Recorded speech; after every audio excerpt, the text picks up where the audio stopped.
Hospitals around the world are still being flooded with those infected by the virus. The death toll, which continues to rise daily, has already killed an estimated 3 billion people in the last year. Do we have an updated estimate for here in the U.S.? According to the CDC's latest report, approximately 153 million Americans have died. Reports find that... Denise? Denise!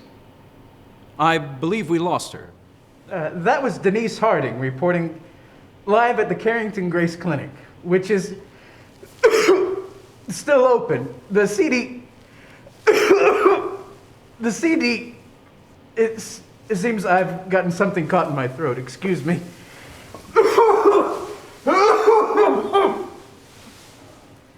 The CDC has reported that there is still no vaccine for the H9N4 virus. We want to remind you of the information found on the CDC's website and linked to our website. If you have to leave your home, it is imperative that you wear a protective suit. If you do not have a suit, you are encouraged to wear a mask and gloves in public and to wash your hair, body, and clothing immediately upon entering back into your home to decrease your chances of exposure to the virus. In related news, TV personality Melissa Kennedy has passed away. She was best known.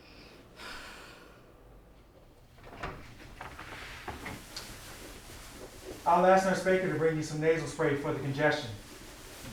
Is she infected? No, thank God. It's just a sinus infection. I wish they were all just sinus infections. Every patient I've seen today is infected. There's a convoy that will be here in 30 minutes to take them to quarantine. Quarantine? It's like we're just sending them off to a death sentence. There's nothing else we can do. John Patterson is in there. Is he sick? Yes. He wants to see you. Okay. Will you tell Nurse Baker to bring Miss Gibson 2 bottles of nasal decongestant?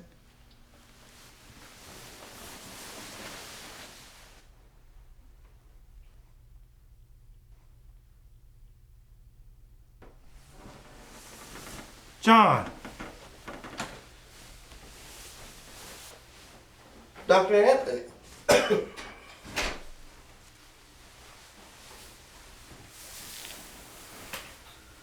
Dr. Anthony, I like how you all turned this place into a little chapel. We did it a few months ago. This used to be Dr. Thomas's office before he passed away. We thought it may be a good way to honor his memory. He really believed in prayer. How's your son? He's doing well. Still wishing school would start back up again. My sister and my niece are staying with me now. My brother-in-law passed about 9 months ago. Virus get him? Yeah, but Josh loves having him with us. Kayla is the sister he's never had. I got a feeling this thing is gonna turn around and they're gonna find a cure. Well, from your mouth to God's ears, John. I want to see you because I got some food at my house I want you to get. I haven't been back there in 2 months or so. I went to stay with my mother when she broke her hip. Then she got sick with the virus. John, don't worry about me. Now listen, Dr. Anthony. You've been real good to me. And I want to do something for you while I can. All right, John. I got some canned vegetables and some MRE meals. A buddy of mine in the Army helped me out. He's dead. Mother's dead. And I'm going that way too. Here's my keys. I live at 900 Bundell Circle. Get the food for you and your family.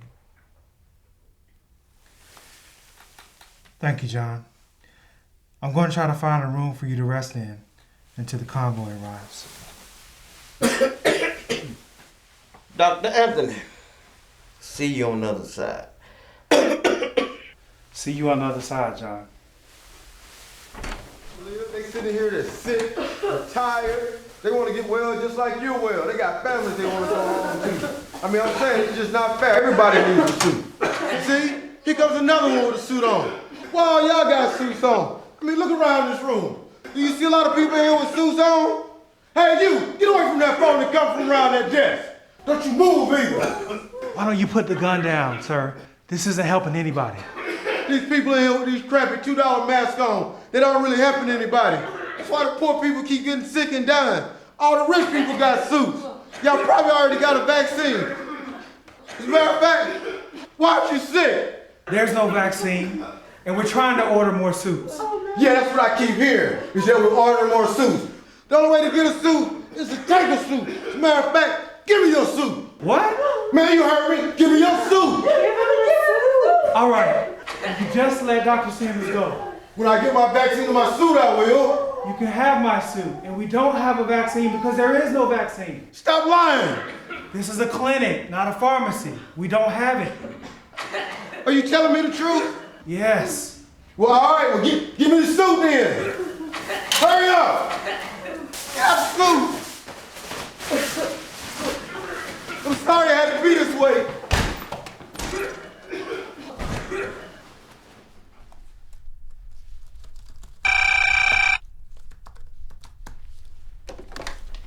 Lori Packer. Trial 1877? Thank God. Where is he located? I'll fly out immediately.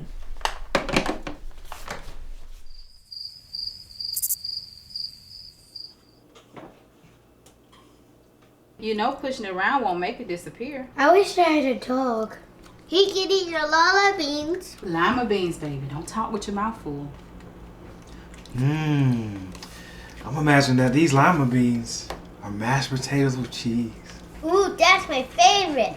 I'm imagining that my peas are spaghetti. That sounds tasty. Spaghetti and mashed potatoes. My carrots are pizza. Auntie, can we have some peanut butter? I tell you what, if you finish your dinner, we can have peanut butter for dessert.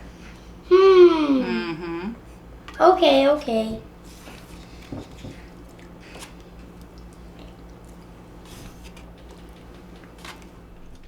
Okay, son, it's bedtime. Come on in.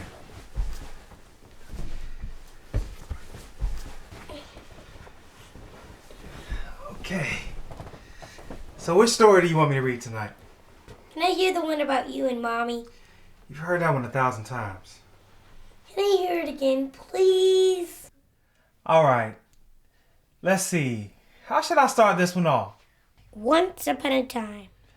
Once upon a time, there was a 15-year-old girl named Kara who had just enrolled at a new school called Lincoln High. And she didn't know anybody. Not a single person. She was the new girl, and all the guys wanted to ask her out because she was so very beautiful. The most beautiful girl you had ever seen. She was. And every guy who asked her out, she turned them down. And so there was this really smart guy named Anthony. And he had an idea. You see, he and Kara were both enrolled in Algebra 2 together. And Kara was really good at math. And so was Anthony, but he pretended not to be. And then one day, Anthony asked Kara if she didn't mind tutoring him after school. Kara agreed. And so Kara tutored Anthony for 1 month. But every time Anthony wanted to ask her out on a date, he got scared. Then something happened. Kara joined the cheerleading squad. And she couldn't tutor Anthony anymore because she had practice after school. And Anthony didn't know what to do because he really liked her. His plan was falling apart. So he got up the courage and he asked her to go to the homecoming dance with him. Kara laughed and said, I was wondering when you were going to ask me out or if you were going to pretend like you needed my help until we graduated. And Kara knew that he was pretending the whole time. Luckily for him, she liked him too. And she said yes. And then she said yes to another question he asked her many, many, many years later. The end. Now get some sleep.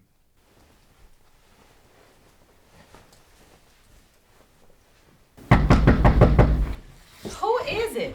I don't know. It's 6 o'clock in the morning. Do they have on a suit?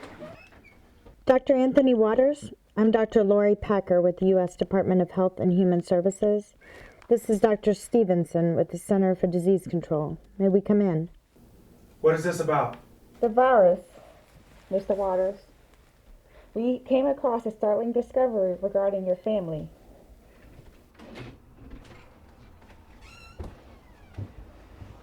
We have to test you to see if you are infected. How do we know that you're not infected? Dr. Stevenson and I are tested daily due to the nature of our work. We can test ourselves in front of you if you would like. The button lights up red if you're infected. White if you're not. We have those at our clinic. White. Please have a seat. Thank you.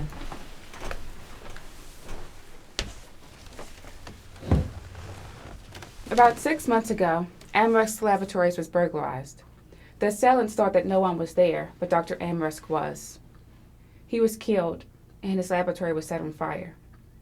What little of his research and samples that was left was transferred to my division at the CDC. What does that have to do with us? Amherst Laboratories. Why does that sound familiar? That's where your son's blood sample was stored. Was that destroyed? No. It was one of the few samples we were able to salvage because the blood was kept in a freezer. Dr. Waters, you know that your son has a very rare blood disorder. Well, what we recently thought was a disorder. Joshua has an uncommonly high number of PMNs in his blood. Unlike most neutrophils that have a very short lifespan, Joshua's neutrophils exist perpetually. I'm not a hematologist, but Joshua's pediatrician essentially said that an anomaly in Joshua's blood will prevent him from ever receiving a blood transfusion. She then referred you to Dr. Amherst's lab. All of that is in your file? Joshua was and is still too young to be a donor for himself, but the lab took a small sample of his blood. Dr. Amherst said he wanted to work toward developing a cure that would enable Joshua to receive a blood transfusion if he ever needed one. I never heard from him after that. Unfortunately, most of Dr. Amherst's research was destroyed in the fire. We have been studying some of the samples we did recover, specifically the blood of those with rare conditions and anomalies, to see if their white blood cells could be used to create a vaccine. As you know, Dr. Waters, this is often a very long process, and often it doesn't yield the kind of results we'd like. If I am to read between the lines, you found something in Joshua's blood that might help? Yes, the H9N4 virus attacks and kills all the white blood cells. The common misconception is that the virus kills. In actuality, it disables the host from being able to fight off any and all diseases. There have been only 2 other individuals with blood like Joshua's. An Aborigine woman from Australia who died in 1985 at the age of 107, and Takehiro Akashi of Japan, who died in 1997 from a motorcycle accident. One of our scientists recently discovered that the H9N4 virus was unable to kill all of the PMNs in Joshua's blood, unlike all others who have been infected. Because of the extremely high PMN count in Joshua's blood, his neutrophils were able to attack and kill all of the H9N4 virus in the sample. Oh my God, you found a cure? We believe so. Thank the Lord. Luckily, Josh's blood type is O, so he's a universal donor. We think we can isolate the cells that are generating the excess PMNs and create a vaccine from that. The problem is that the sample that we had is too small. We need a much larger quantity in order to create a vaccine. How large?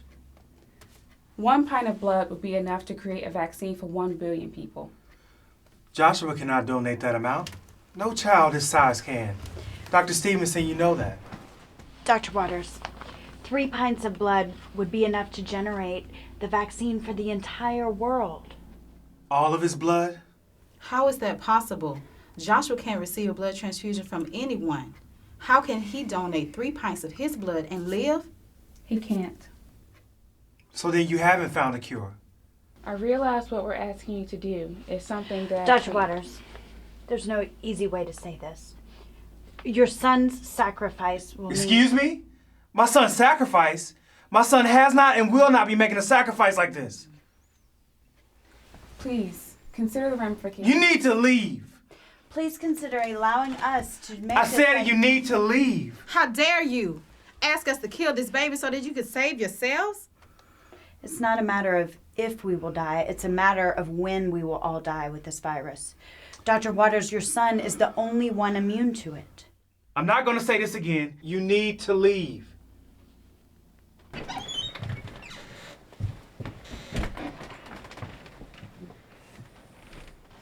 Dr. Waters, half the population has already died in 1 year. There's a car parked across the street. It wasn't there before. I don't know how we could have hoped to get his consent. It was a gesture. It would have been easier for all those involved if he would have just cooperated willingly. But we don't need his consent anyway. Not when the stakes are this high.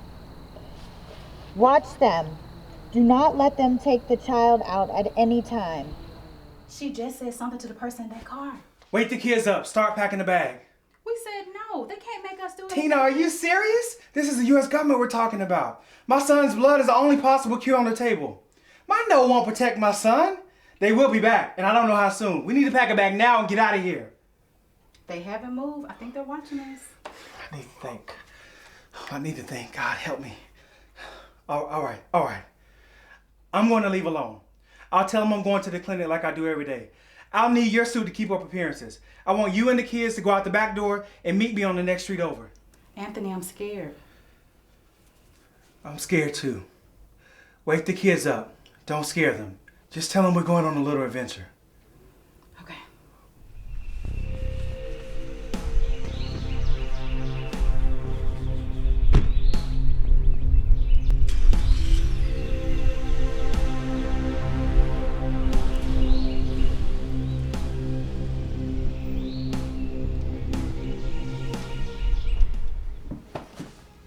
You look funny.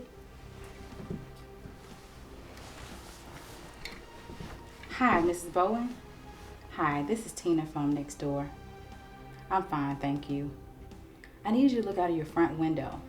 There's a car parked across the street from our house. No, you don't need to call the police. I need your help. Hello. Hello. I couldn't help but see you park out here. What's the matter? Your car break down or something? No, we're fine. Thank you. Whoa, wait. Hey, go ahead and pop the hood. Let me take a look at it. You see, my father was a mechanic, the best mechanic that ever lived, second only to my grandfather. He could tell you what was wrong with a car. Ma'am, we're going to have to ask you to step away from the vehicle. No, don't worry. I'm not infected at all.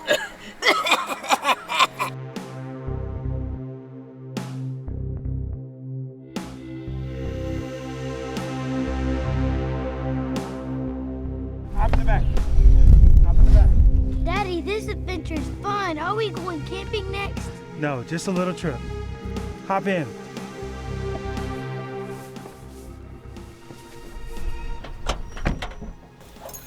Anthony, where are we going? Patient of mine named John. He gave me the keys to his home. We're going there.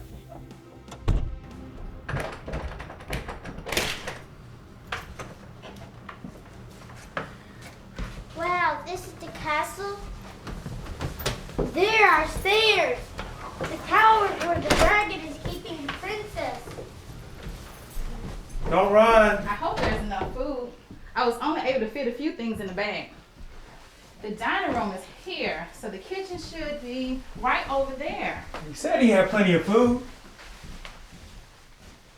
His cabinets are full of canned vegetables and MREs. We're gonna get through this, okay? They will find another cure.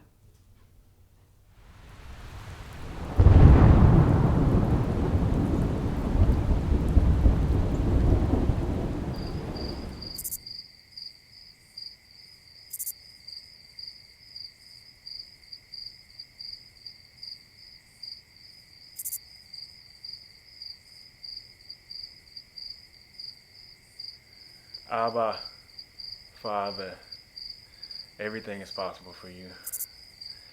Take this cup from me. Yet not what I will, but what you will.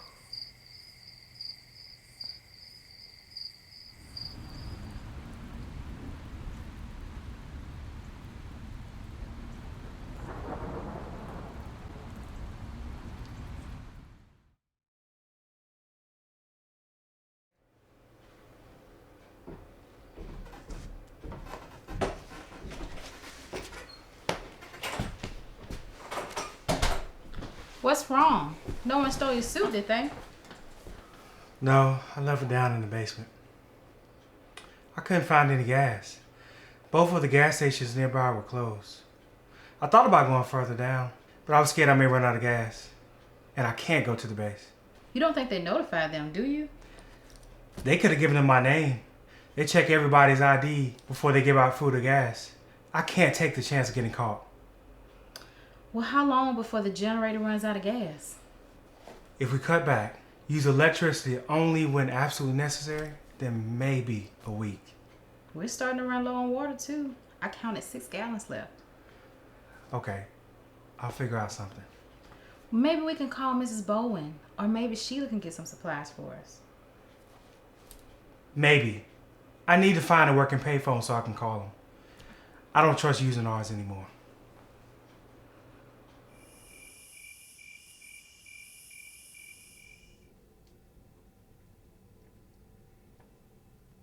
Oh, honey, Amber did such a great job with this paint. I love this. My poor son. I didn't know his father was planning to record every single week of his pregnancy. This is epic material here. The story of Joshua. I really hope you don't plan on doing this after he's born. Just for the first year. Okay, Mommy, talk to baby Joshua. Well, Joshua, I love you, and I can't wait to meet you. I know you're going to do great things. Your life will impact the world. How does President Joshua Waters sound? It sounds good, but for now, would you please just work on putting the baby bed together?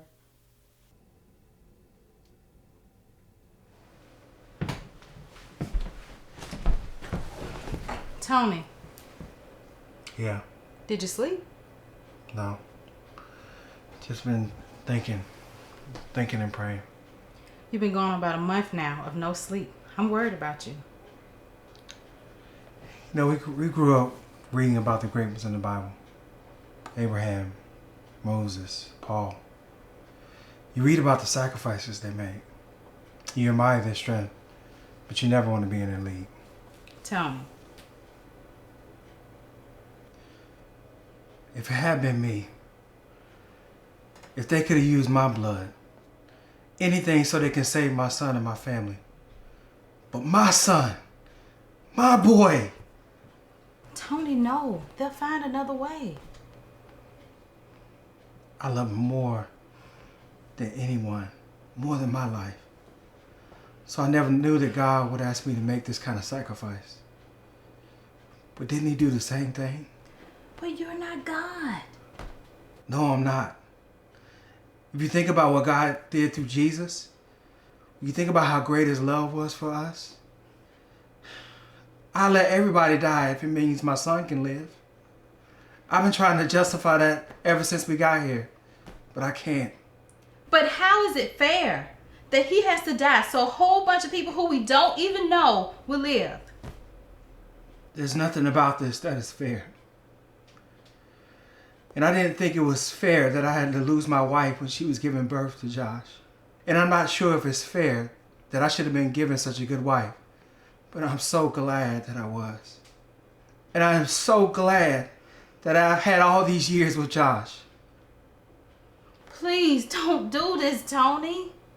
There may be somebody else's blood who they can use to help find a cure. Tina.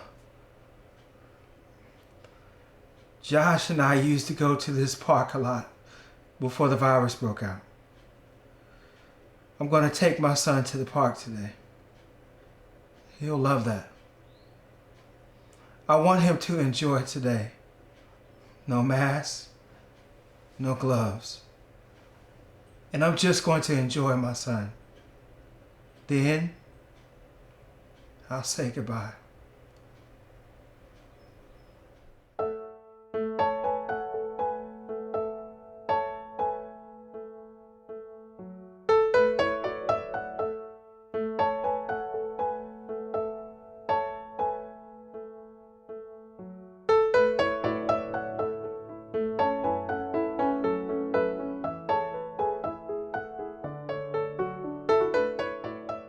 They said that the cure is in your blood. You're the only person in the world with blood like yours. In order to make the medicine, they will need all of your blood. All of it? Would hurt, Daddy? No, son. You'll just get very sleepy. Well, I think I'll give them my blood so that they can make the medicine. I don't want anybody to be sick. Okay, buddy.